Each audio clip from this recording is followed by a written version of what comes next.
Shalom Bapak Ibu Saudara-saudari yang dikasihi dan mengasihi Tuhan. Apa kabar hari ini?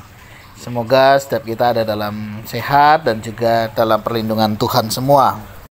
Mari sebelum kita membaca dan merenungkan firman Tuhan, kita berdoa terlebih dahulu.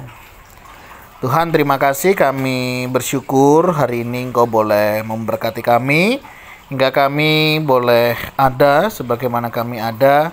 Ini semua karena berkat dan kemurahan-Mu. Sementara kami baca firman-Mu, tolong pimpin sertai kami, sehingga kami boleh mengerti apa yang menjadi kehendak-Mu di dalam hidup kami.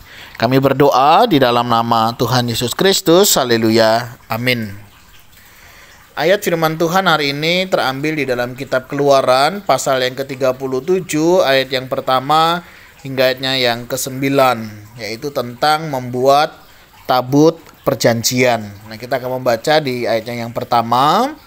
Besaleel membuat tabut itu dari kayu penaga, 2,5 hasta panjangnya, 1,5 hasta lebarnya, dan 1,5 hasta tingginya. Amin. Demikianlah firman Tuhan. Mari kita merenungkannya. Bapak Ibu Saudara yang dikasihi dan mengasihi Tuhan, baru saja kita membaca satu bagian tentang membuat tabut perjanjian. Mungkin ada di antara kita bertanya, bukankah kita pernah membaca hal ini? Bukankah kita juga pernah mendengar hal ini? Dan bukankah kita sudah membahasnya juga? Betul Bapak Ibu Saudara, pembuatan tabut perjanjian pernah kita baca, pernah kita bahas, dan pernah kita renungkan.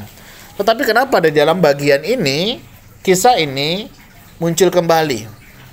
Ya, memang tidak secara kebetulan kita percaya kisah ini dimunculkan kembali. Saya mencoba melihat kenapa hal ini dimunculkan kembali. Yang saya lihat yang pertama adalah konsistensi. Bahwa baik yang awal maupun yang hari ini kita baca itu sama. Ya, tentang membuat tabut perjanjian. Apakah itu ukurannya, ya, apakah itu bahannya. Dan saya melihat itulah Allah kita, Allah yang konsisten di dalam setiap perkataannya. Dan itu yang menjadi kekuatan dan juga pengharapan di dalam kita, di dalam Tuhan Yesus tentunya. Setiap kita boleh tetap berpengharapan di dalamnya.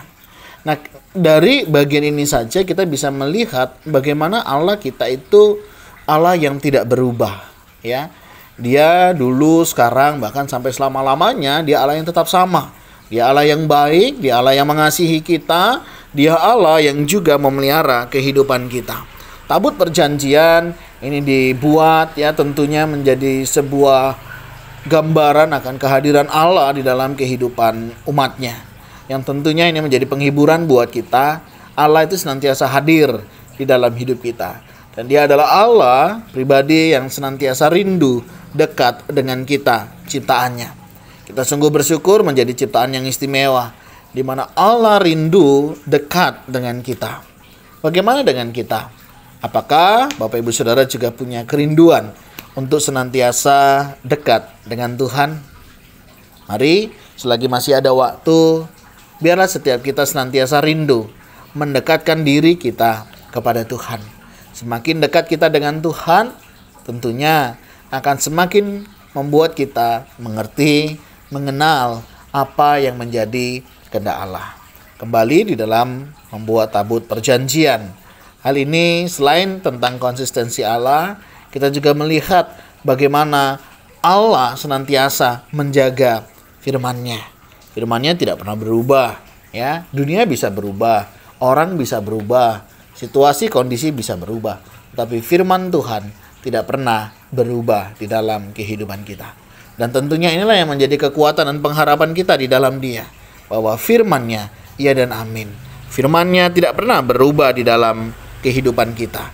Dan ini menjadi sukacita kita, untuk kita boleh tetap sukacita di dalam membaca firman-Nya, karena firman-Nya senantiasa hidup menyertai perjalanan kehidupan kita, membimbing, mengarahkan, menuntun, bahkan memimpin perjalanan hidup kita, untuk kita boleh senantiasa hidup di dalam kemurahan-Nya. Nah, Bapak Ibu Saudara, mari kita belajar menjadi orang yang konsisten di dalam mengikut Tuhan. Baik dulu pertama kali kita ikut, maupun di dalam pertengahan hari ini, maupun sampai yang akan datang. Biarlah kita tetap menjadi pribadi yang senantiasa mencintai Tuhan, mencintai akan pekerjaan Tuhan. Situasi, kondisi tentunya tidak mengubah relasi kita dengan Tuhan. Justru seharusnya semakin hari kita semakin dekat dengan Tuhan. Hidup kita semakin hari semakin memuliakan nama Tuhan. Mari biarlah kita menjadi orang-orang yang tidak gampang berubah karena situasi dan kondisi di dalam mengasihi Tuhan. Tapi biarlah makin hari kita makin bertumbuh, makin mengasihi Tuhan, hidup makin memuliakan nama Tuhan. Tuhan, terima kasih. Engkau mengingatkan bagaimana proses pembuatan tabut perjanjian itu.